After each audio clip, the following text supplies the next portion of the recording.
Hello friends, ഇന്ന് നമുക്കൊരു breakfast recipe നോക്കാമേ. വളരെ പ്രോട്ടീൻ റിച്ച് ആയിട്ടുള്ള ഒരു ദോശ റെസിപ്പിയാണ്. ഡയറ്റ് ചെയ്യുന്നവർക്കും ട്രൈ ചെയ്യാവുന്നതേ ഉള്ളൂ. കുട്ടികൾക്കും മുതിർന്നവർക്കും ഒക്കെ കഴിക്കാൻ ഇഷ്ടമാകുന്ന വളരെ ടേസ്റ്റി ആയ ഹെൽത്തി ആയ ഒരു ദോശയാണ് നമ്മൾ ഉണ്ടാക്കാൻ പോകുന്നത്. അതും ചെറുപയർ കൊണ്ട്. അപ്പോൾ ഇതെങ്ങനെയാണ് ചെയ്യുന്നതെന്ന് നമുക്ക് നോക്കണ്ടേ. ഈ മാവ് ഫെർമെൻറ്റ് ചെയ്യേണ്ട കാര്യമില്ല. എന്നാൽ നമ്മൾ ചെറുപയറും അരിയും ഒരു 5 മണിക്കൂറെങ്കിലും കുതിർക്കാനിടണം. രാവിലെ ഉണ്ടാക്കാനാണെങ്കിൽ രാത്രി കിടക്കും മുമ്പ് വെള്ളത്തിൽ കുതിർക്കാൻ ഇട്ട് വെച്ചിട്ട് രാവിലെ അരച്ചെടുത്താൽ മതിയാകും. ഞാനിപ്പോൾ ഇവിടെ 1 കപ്പ് ചെറുപയറും 1/4 കപ്പ് പച്ചരിയും കുതിർക്കാൻ ഇടുകയാണ്. അതിൻ്റെ കൂട്ടത്തിൽ ഒരല്പം ഉലുവ കൂടി ചേർത്ത് കൊടുക്കുകയാണ്.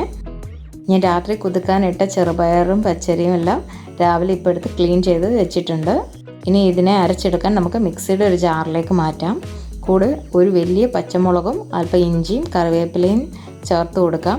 ഇനി നമുക്ക് അരച്ചെടുക്കാം.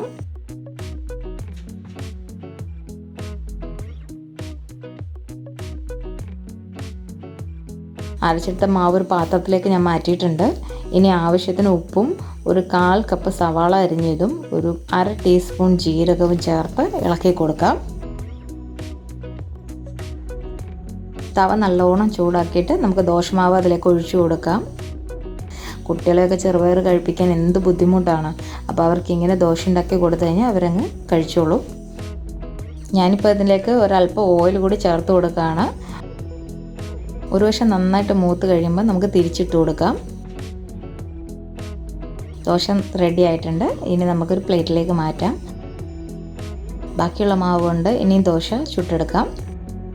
പ്രോട്ടീൻ റിച്ച് ബ്രേക്ക്ഫാസ്റ്റ് വേണ്ടവർക്ക് വളരെ ഹെൽപ്ഫുള്ളായ ഒരു റെസിപ്പിയാണിത്. നമ്മുടെ ദോശ എല്ലാം റെഡി ആയിട്ടുണ്ട്. ഞാനിപ്പോൾ 3 എണ്ണം ഒരു പ്ലേറ്റിലേക്ക് മാറ്റി വെച്ചിരിക്കുകയാണ്. ഈ ദോശയുടെ കൂടെ ടൊമാറ്റോ ചട്നി നല്ല കിട്ടു കോമ്പിനേഷനാണ്. ആ റെസിപ്പി ഞാൻ പിന്നെ ഒരിക്കൽ അപ്ലോഡ് ചെയ്യാം. ഇന്നിപ്പോൾ എനിക്ക് ടൈം കിട്ടിയില്ല. അപ്പോൾ നിങ്ങളെല്ലാവരും ഈ റെസിപ്പി ട്രൈ ചെയ്ത് നോക്കണം. എന്നെ ഫീഡ്ബാക്ക്സ് അറിയിക്കണം. ഈ റെസിപ്പി ഇഷ്ടമായെങ്കിൽ എല്ലാവരും വീഡിയോ ലൈക്ക് ചെയ്യണം, ഷെയർ ചെയ്യണം. സബ്സ്ക്രൈബ് ചെയ്യാത്തവർ ആരെങ്കിലും ഉണ്ടെങ്കിൽ ചാനൽ സബ്സ്ക്രൈബ് ചെയ്യണം. അപ്പോൾ ഇനിയൊരു റെസിപ്പിയുമായിട്ട് നമുക്ക് വീണ്ടും കാണാം. താങ്ക്